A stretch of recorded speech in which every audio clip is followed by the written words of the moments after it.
خداوند کے زندہ کلام سے یسایہ نبی کا صحیفہ، اس کا 58 باب اور اس کی 1 سے 12 آیت میں یوں مرقوم ہے: حقیقی روزہ۔ گلا پھاڑ کر چلا، دریغ نہ کر، نرسنگے کی مانند اپنی آواز بلند کر، اور میرے لوگوں پر ان کی خطا اور یعقوب کے گھرانے پر ان کے گناہوں کو ظاہر کر۔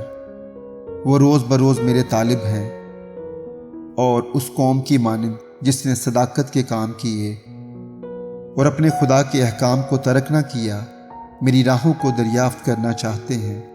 وہ مجھ سے صداقت کے احکام طلب کرتے ہیں، وہ خدا کی نزدیکی چاہتے ہیں۔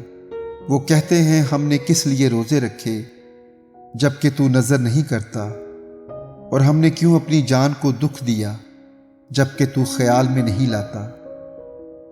دیکھو، تم اپنے روزہ کے دن میں اپنی خوشی کے طالب رہتے ہو اور سب طرح کی سخت محنت لوگوں سے کراتے ہو۔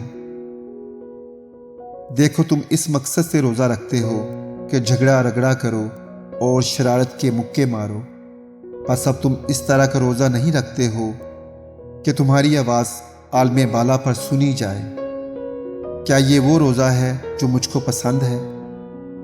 ایسا دن کہ اس میں آدمی اپنی جان کو دکھ دے اور اپنے سر کو جھاؤ کی طرح جھکائے اور اپنے نیچے ٹاٹ اور راکھ بچھائے۔ کیا تو اس کو روزہ اور ایسا دن کہے گا جو خداوند کا مقبول ہو؟ کیا وہ روزہ جو میں چاہتا ہوں یہ نہیں کہ ظلم کی زنجیریں توڑیں اور جوے کے بندھن کھولیں اور مظلوموں کو آزاد کریں، بلکہ ہر ایک جوے کو توڑ ڈالیں؟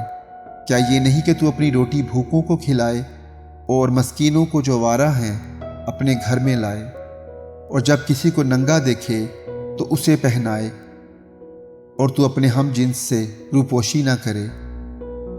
تب تیری روشنی صبح کی مانند پھوٹ نکلے گی اور تیری صحت کی ترقی جلد ظاہر ہوگی۔ تیری صداقت تیری ہراول ہوگی اور خداوند کا جلال تیرا چنڈاول ہوگا۔ تب تو پکارے گا اور خداوند جواب دے گا، تو چلائے گا اور وہ فرمائے گا، میں یہاں ہوں۔ اگر تو اس جوے کو اور انگلیوں سے اشارہ کرنے کو اور ہرزہ گوئی کو اپنے درمیان سے دور کرے گا، اور اگر تو اپنے دل کو بھوکے کی طرف مائل کرے اور آزردہ دل کو آسودہ کرے، تو تیرا نور تاریکی میں چمکے گا اور تیری تیرگی دوپہر کی مانند ہو جائے گی، اور خداوند سدا تیری رہنمائی کرے گا اور خشک سالی میں تجھے سیر کرے گا اور تیری ہڈیوں کو قوت بخشے گا۔ پس تو سیراب باغ کی مانند ہوگا اور اس چشمہ کی مانند جس کا پانی کم نہ ہو، اور تیرے لوگ قدیم ویران مکانوں کو تعمیر کریں گے، اور تو پشت در پشت کی بنیادوں کو برپا کرے گا، اور تو رکھنا کا بند کرنے والا اور آبادی کے لیے راہ کا درست کرنے والا کہلائے گا۔ خداوند کے زندہ کلام کے پڑھے سنے اور سمجھے جانے پر خداوند کی برکت ہو۔ آمین۔